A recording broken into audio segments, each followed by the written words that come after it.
1 sur Equinox Télévision. Si vous nous recevez à l'instant, vous êtes en direct du programme qui fait la part belle au traitement de l'actualité tel que paru au sein des tabloïds durant la journée. Je vous invite à cet effet à vous installer confortablement et à parcourir avec nous les titres sélectionnés qui constitueront l'ossature de cette autre livraison de la revue des grandes unes. Nous parlerons de cette grève des enseignants qui décidément suscite beaucoup d'émoi, de l'encre et de la salive qui coulent autour de ce mouvement d'humeur des enseignants sur l'ensemble du territoire national. Et le journal La Nouvelle Expression qui justement relève les premiers couacs de ce mouvement d'humeur des enseignants, les grévistes qui s'affrontent, nous dit le journal La Nouvelle Expression, qui relaie le fait que les enseignants ne s'entendent plus sur l'opération Craie morte qui a été lancée depuis le début de la semaine.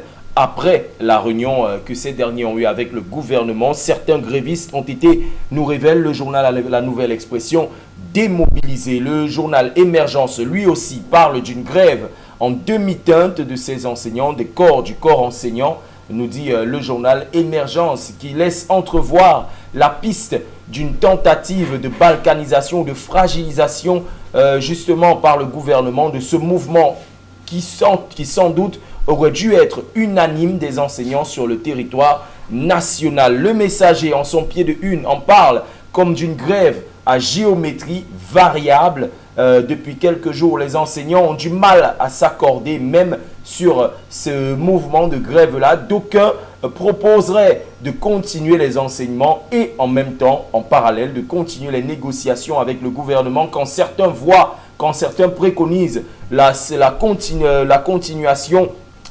continuation mordicus de ce mouvement de grève-là pour forcer la main au gouvernement afin que les conditions des enseignants sur l'ensemble du territoire national soient améliorées.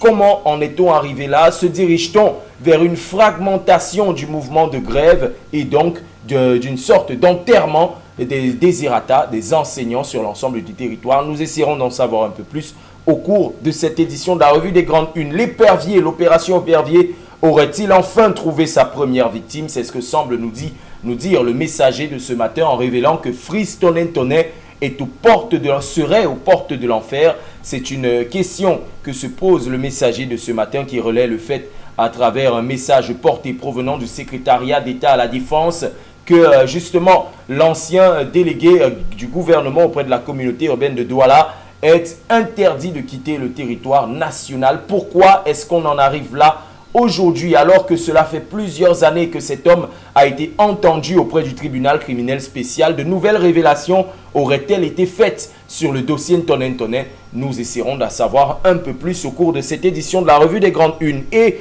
dans le spectre de l'épervier se tapit dans l'ombre une odeur de remaniement. C'est ce que nous dit en tout cas le journal Le Popoli qui relaie le retour en catastrophe de Ferdinand Ngongor de cette assise entre l'Union africaine et l'Union européenne, du sommet entre les deux entités. Ferdinand Ngongor revenu en catastrophe à l'heure où la capitale politique Yaoundé a été paralysée littéralement tout le week-end suite à des rumeurs de remaniement qui ont été lancées ça et là. Le gouvernement, Ferdinand Ngongor, aurait-il peur? Sinon oui, de quoi? Nous essaierons d'en savoir un peu plus au cours de cette édition de la revue des grandes unes. Voilà, mesdames et messieurs, les titres sélectionnés par notre rédaction centrale qui constitueront l'ossature de cette autre édition de la revue des grandes unes. Et pour comprendre, commenter, analyser, décrypter pour vos bons soins ces titres qui font l'actualité ce matin du côté de la presse écrite, je reçois un journaliste qui va apporter de sa pierre à votre compréhension de l'actualité. Il opère pour le journal Le Messager. Il est avec nous ce matin sur ce plateau. Rodrigue Chokwara, bonjour et bienvenue. Bonjour Cédrine et bonjour à nos chers téléspectateurs. Ce matin, on est là, ce matin. Et puis, nous souhaitons une très bonne journée à tous ceux qui nous regardent en ce moment. Mais avant de rentrer dans l'actualité, ce qui constitue l'actualité du jour, permettez-moi de partager avec vous un phénomène que nous observons dans nos villes depuis un certain temps. Il s'agit du retour des carburants de la rue. Carburants frelatés. Voilà. Disons qu'on ne sait pas très bien si c'est des carburants frelatés ou c'est des carburants de la contrebande, mais c'est tout de même des carburants que l'on voit, on consomme en bordure de route. Au départ, ce phénomène était observé dans la localité de Douala 3e, Mabanda et consorts. C'était confiné de ce côté-là, pour ce qui concerne la ville de Douala. Mais par la suite, on a constaté que ça a traversé. L'activité s'est étendue dans toutes les rues, pratiquement tous les quartiers populaires, les rues des quartiers populaires. On retrouve ces carburants de la rue qui se vendent comme du petit pain. Des bensikineurs, même des véhicules et tout ça. Des taximans et tout. On se pose la question d'où proviennent ces carburants, qui livre ces carburants à ces revendeurs. Donc, de bord de route. Et puis voilà un phénomène qui revient et justement il va falloir que les autorités se penchent là-dessus parce qu'il faut le dire, les carburants, la vente de carburants c'est une activité réglementée et puis ça ne se vend pas n'importe comment. Une fois que cela se retrouve dans la rue, ça devient une activité dangereuse parce que vous imaginez les conséquences que cela a s'il y a des incendies notamment dans la les quartiers. catastrophe de Sam, effectivement. il y a une vingtaine d'années. Comme nous parlons des carburants de la rue, il en va de même pour les carburants, pour les médicaments de la rue. Il y a des lieux indiqués pour vendre la vente des médicaments. Oui. Finalement, ça se retrouve dans la rue. Donc, ça, c'est des sujets que je voudrais comme ça évoquer. Et aussi, il faut attirer l'attention du gouvernement. Pourquoi est-ce qu'on arrive à ce niveau-là? Parce qu'il faut interroger même la vente des carburants à la pompe. Pourquoi est-ce que le carburant coûte cher? Le carburant coûte cher. Tout comme lorsqu'on va dans les pharmacies, nous constatons également que les médicaments coûtent cher, n'est pas à la portée de la bourse du petit citoyen. Justement, entre guillemets, parce que l'ordre des pharmaciens déclare que les médicaments en eux-mêmes ne sont pas aussi chers que ça. Si l'on fait le ratio, plusieurs opérations coup de poing ont été menées dans le cadre de ces carburants de contrebande-là par le ministère de l'Eau et de l'Énergie. Mais force est de constater que malheureusement, le phénomène prend de l'ampleur. En face de vous, il nous a rejoint à l'instant. Il opère pour le journal, pour le quotidien La Nouvelle Expression. Hervé Villarngele est avec nous. Bonjour et bienvenue. Bonjour Cédric, bonjour à Rodrigue, bonjour à tous ceux qui nous regardent ce matin. Ouais. Il y a eu quelques petits soucis d'embouteillage. C'est que c'est l'une des panacées de la ville de Douala qui bouge beaucoup. Il y a que j'étais en avance sur le temps. Ah voilà. On est en avance sur le retard. On est en avance sur le temps. Donc, je pense qu'on était plutôt mercredi, curieusement. On est mardi. On est mardi. Mesdames et messieurs, nous allons entrer dans le vif du sujet. Nous entrons dans le vif du sujet avec cette grève des enseignants qui bat de l'aile après cette assise qu'il y a eu entre les différents représentants, les syndicats des mouvements On a trop supporté et des enseignants en colère et indignés du Cameroun. Justement, Rodrigue Tchokwa, vous avez connaissance de cette actualité de grève. Le mouvement qui bat de l'aile relaie certains journaux, curieusement, après que les leaders syndicaux aient rencontré les membres du gouvernement. Concrètement, qu'est-ce qui pourrait s'être passé dans ce laps de temps-là? On ne peut pas défendre valablement un corps de métier dont les membres, ceux qui pratiquent ce corps de métier, eux-mêmes n'arrivent pas à se défendre. Parce que déjà, une grève qui a été annoncée et qui a été observée de façon timide par endroits, cela veut dire que dans leur rang, ils ne s'entendent pas. Alors, pourquoi ils ne s'entendent pas? Justement, vous l'avez évoqué et c'est même dit dans le journal, il y a une partie qui a rencontré les autorités hier. Et puis, ce qui fait que, certainement, à chaque fois que des membres du syndicat vont rencontrer les autorités, cela désamorce un peu le processus de grève. Et c'est un phénomène qui est récurrent dans le pays. On a observé ça même avec les syndicats des transporteurs, que quand ils annoncent un mouvement de débrayage et qu'il y a un rendez-vous qui est annoncé avec les autorités, immédiatement après, le problème est éteint. Et quand le problème est éteint, cela ne veut pas dire que le problème a été résolu. Ça veut dire qu'on leur a fait certaines promesses, d'autres ont été reçues, on leur a donné peut-être des enveloppes. Des petites enveloppes, et puis ça fait que certains leaders sont tassés, ils se tassent et puis voilà, basta. Et puis la vie continue. Donc c'est très souvent dans ce sens-là. Oui, justement, Hervé Villargelais, les revendications de salaire, d'avancement, de promotion, la bagatelle de 152 milliards de francs CFA réclamés par ces enseignants en colère aujourd'hui, qui aujourd'hui sont entre guillemets divisés. Est-ce que finalement, à travers cela, on va assister à une cessation pure et simple de l'activité de cette grève des enseignants? Je peux vous dire honnêtement qu'on ne va pas arrêter d'enseigner dans ce pays. Les enseignants n'arrêteront jamais d'enseigner. Pas parce qu'ils ne veulent pas, ils le veulent bien. Mais sauf que l'État a fait de sorte que les membres du gouvernement s'organisent à ce que chaque fois qu'il y a eu ce genre de mouvement de revendication, qu'on réussit à casser la dynamique. On crée des sortes de briseurs de grève. Ce sont en fait l'expression, ce sont tous des briseurs de grève. Ils ne résolvent pas le problème. Ce qu'ils font, c'est que parmi les enseignants qui sont en train de faire le débrayage, on estime quelques-uns à qui on fait des promesses et des promesses. Et en fonction de ces promesses, tous ces leaders-là, qui étaient hier porteurs des projets de grève, laissent tomber l'initiative. Et dans tous les corps de métier au Cameroun, c'est comme ça que ça marche. En fait, l'État s'organise à pouvoir diviser pour mieux régner. Voilà. Et le mouvement de grève des enseignants ne date pas d'aujourd'hui. Que ce soit chez les enseignants supérieurs, c'est la même chose qu'on observe. Je me souviens effectivement qu'il y a 2 ans, le mouvement du CINES, la grève du CINES. Au départ, hier, ils étaient très engagés dans ce mouvement et donnaient la parole à qui voulait l'entendre, toute personne qui les saisissait. Mais dès qu'on a dit qu'ils ont eu un entretien avec le ministre de Femmes Dongo, et certains auraient rencontré le Premier ministère, plus chaque fois que vous appelez un des responsables, on ne vous répondait plus. Pourtant, après, on revient à la charge. Il faut bien s'interroger, se poser les vraies questions.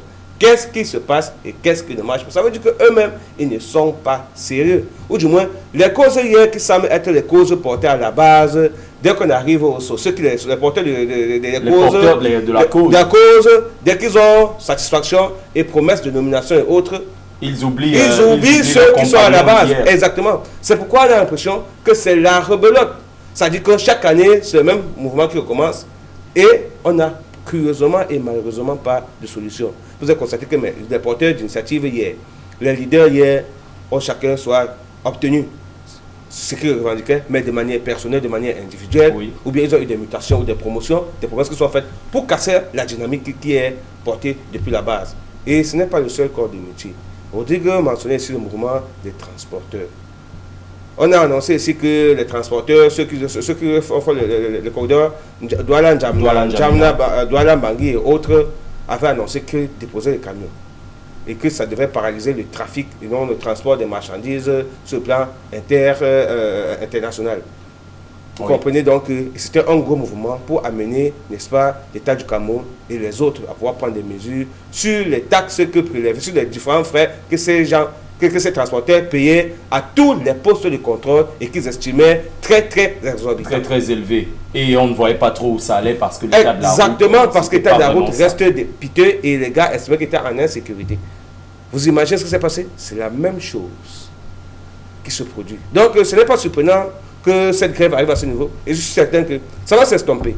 L'année prochaine, on y reviendra. Et on parlera des mêmes choses. On parle des mêmes choses qui produisent le même effet. C'est pourquoi j'ai parlé des rebelotes ici. Et c'est quand même curieux, il faut que l'on interpelle quand même notre gouvernement, parce qu'en réalité, quand on veut être un État émergent, il y a 2 secteurs dans lesquels on investit davantage. Le secteur de l'éducation, le secteur de la santé. Parce que pour que l'économie soit florissante, il faut que ceux qui gèrent l'économie, aient un background assez important. C'est-à-dire qu'ils soient bien formés à l'école et qu'ils soient en bonne santé. Si on n'a pas de bons médecins, si les médecins qui nous soignent ne sont pas bien dans leur peau et dans leur tête pour nous administrer des soins qu'il faut, vous imaginez que l'émergence dont nous rêvons aujourd'hui, on ne pourra jamais l'atteindre. Parce qu'on aura dans nos écoles que des cancres qui sont parce qu'ils n'ont pas été bien formés, pas des enseignants qui sont mécréants et qui sont mécontents. Oui, justement. Rodrigue Tchokwara, on a des enseignants frustrés d'un côté qui finalement sont reçus par les membres du gouvernement. Au sortir de cela, on se rend compte que le mouvement de frustration bat de l'aile. est-ce qu'on aurait, et ces enseignants qui l'année prochaine, vous l'avez rappelé ici, là, seront clochardisés de la même façon, est-ce que finalement nos enseignants ne souffriraient pas du syndrome de Stockholm? Est-ce qu'ils n'aimeraient pas se faire tabasser finalement? Voyez-vous, Monsieur Ding, nous sommes dans un système qui affame certains corps de métier. Je dis bien certains corps de métier. Décide d'affamer certains corps de métier spécifiques. Je vous dirai pourquoi, pour mieux les tenir. Parce que vous allez observer, quand vous observez justement les corps de métier, il y a le corps des enseignants, il y a les médecins, il y a les transporteurs. Et vous allez observer que ça ne touche pas d'autres corps. Pourquoi est-ce que l'État décide de concentrer son attention sur certaines professions, principalement ces professions qui sortent de l'ENAM, les régies financières, la douane, les impôts, les fonctionnaires? Pourquoi est-ce que ceux-là n'ont pas les mêmes problèmes que les autres? Mais parce que l'État, à un moment donné, surfe sur le côté pécuniaire. C'est-à-dire que nous sommes dans un système qui a laissé de côté les valeurs, parlant de l'éducation.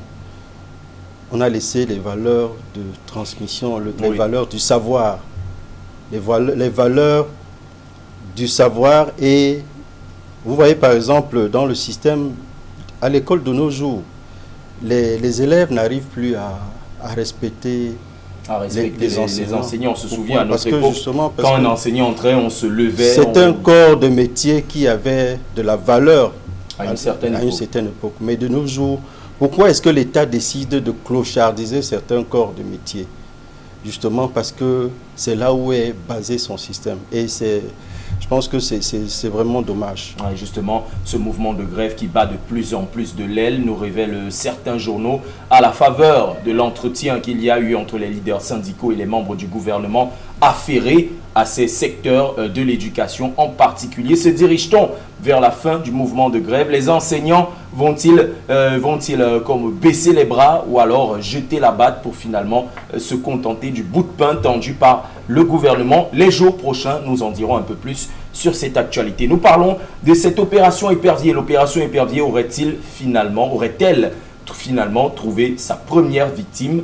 Tonen Tonet, qui est aux portes de l'enfer. Serait-il aux portes de l'enfer, se demande le quotidien Le Messager à la faveur d'un message porté provenant du secrétariat d'État à la Défense qui interdit à l'ex-délégué du gouvernement auprès de la communauté urbaine de quitter le territoire. Se dirige-t-on vers la fin de l'épisode de l'affaire Tonen Tonet? Rodrigue Chokwa, vous avez connaissance de cette actualité. Ça fait quand même 4 ans qu'on annonce Tonen Tonet dans les couloirs du tribunal criminel spécial. Pourquoi est-ce que c'est spécialement durant cette période aussi que la question de l'arrestation ou pas de Tonen Tonet refait surface?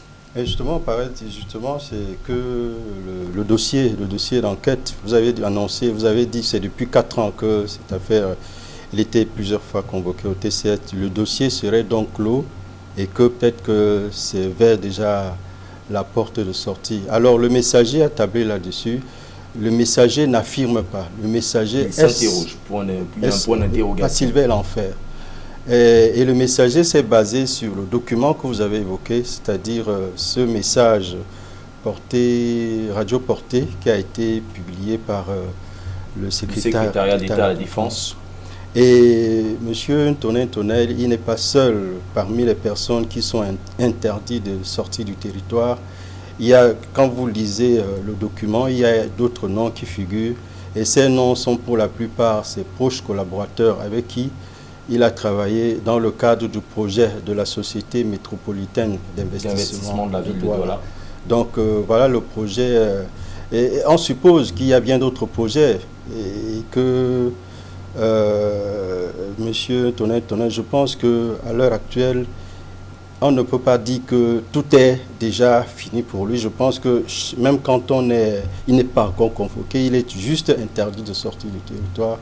Et je pense que l'examen va se poursuivre jusqu'à ce qu'on puisse voir clair dans son dossier. Mais par rapport à son passage, il faut dire que par rapport à son passage en tant que délégué du gouvernement auprès de la communauté urbaine de Douala. Il a été un maire, ma foi. L'observation que j'en fais personnellement, c'est qu'il a quand même travaillé. Il a fait beaucoup de choses que l'on a pu observer, même si ces actes ne peuvent pas absolument plaire à tout le monde. Moi, c'est tout ce que je peux dire à ce sujet pour l'instant. Oui, justement, Hervé Villarngele, Tonne qui aujourd'hui est interdit de quitter le territoire, comme beaucoup d'autres personnalités du pays. Est-ce que on se dirige finalement vers un épisode peut-être d'arrestation de l'ancien délégué du gouvernement auprès de la communauté urbaine? C'est tellement amusant ce sujet parce que j'ai l'impression que ce que l'on est en train de faire en fait, c'est de jeter un pavé dans la mare. Laisser filtrer un message porté comme celui-là, c'est davantage permettre à la presse d'entretenir encore, je ne vais pas parler de l'illusion, du moins de donner encore à croire que le poisson épervier va attraper tout le tonnerre. Donc vous pensez que c'est comme donner un morceau de viande à des charognes? Oui, en fait, même pas donner un morceau, en fait, donner juste, permettre juste que l'on passe du temps à épiloguer là-dessus. Parce qu'en réalité, pour moi, c'est une perte de temps. Perte de temps parce que quand on veut frapper, on frappe. Qu'on arrête de créer de la diversion quand les Camerounais ont besoin que les vraies décisions soient prises dans ce pays pour gouverner. Qu'on arrête tonnerre, ça ne change rien. Ça apporte quoi en fait? Si on ne peut pas, en termes de détournement de fonds, nous ramener les fonds qu'il aurait dilapidés, soit-il. Depuis 4 ans ou 5 ans, le décret d'enquête, il y a eu une enquête qui est ouverte à son sujet au tribunal criminel spécial. Si depuis 4 ans, on n'a plus clore cette enquête pour pouvoir l'arrêter ou non, mais arrêter de créer la diversion. Mais justement, depuis ces 4 ou 5 dernières années, ça c'est un document assez fort qui provient du secrétariat d'État à la Défense. Je ne vois pas ce qui est fort dans ce document. Je ne vois pas ce qui est fort. Qu'il soit empêché de sortir du territoire, ça ne change rien dans le quotidien du Camerounais. C'est de la diversion pure et simple. Parce qu'en réalité, dans les affaires de détournement de fonds publics, ce que moi j'attends, ce que le Camerounais lui attend, c'est que les fonds qu'on dit avoir été dilapidés ou bien avoir détournés, que ça rentre dans les caisses pour changer le quotidien des Camerounais. Le reste, c'est sur ce plateau que je disais, je crois il y a une semaine ou deux, que les éperviers qui vont desserrer les serres pour attraper des gens ne nous servent pas. Quand on va faire ce bilan de cette opération épervier, ce bilan il est négatif. Parce qu'on dépense plus qu'on ne recouvre.